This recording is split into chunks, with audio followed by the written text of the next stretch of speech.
Alright, ladies and gentlemen, this is the plan. This is a call to action. Our plan is no longer at this point to raid the government or destroy the White House so much as it is to raid their fridge. Yeah, baby. Fucking walk in there. Fucking kick down the door. Fucking take their shit. Fucking hold them at gunpoint and open the fridge. Ew.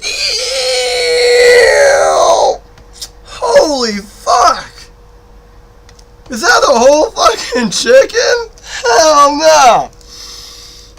15 loaves of bread, fucking, 20 pounds of fucking beer, and that ain't Budweiser either, man. That shit's imported. Hell no. Fucking, yo, Obama, shut the fuck up. Shut the fuck up. I don't care if that's Michelle's roast beef. I'm taking that shit. I'll leave you with the fucking leftovers when I'm done. Oh shit, that's fucked up, no lie, man. Because you know what I got to eat in my house, dude? Oh, this chapstick works so well, I'm bleeding now. Don't ever get flavored chapstick. It'll kill you, dude, like legit, it'll kill your lips. You know what I'd like to do, man? Dude, I completely forgot what I'd like to do. That's fucking... Oh, okay. You know what I have in my fridge, dude?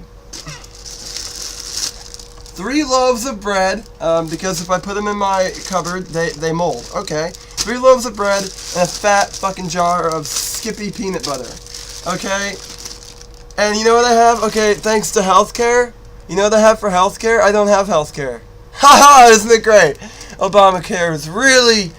Oh, fuck, I'm glad we voted that in, dude. It's really changed my life a lot. And Obama, I thank you for passing that bill, because if you hadn't of, small, privately run businesses might have the money to stay afloat. We can't have them small, privately run businesses. They're fucking terrorists. Fucking domestic terrorists. Thank you, Obama. I have no health care. And after age 21, and this is probably by the time I get back, I don't know, maybe not, I will have no fucking dental coverage either. Kind of recommended in my situation. But hopefully, I can make some money, have a job, have some fucking insurance. Man, my hair is looking good right now. I'm being fucking self-conscious. I really don't care that much about my hair. Well, maybe I do. Anyway, the fucking point is, man, yes, we can. Yes, we can steal copious amounts of food from the fucking White House.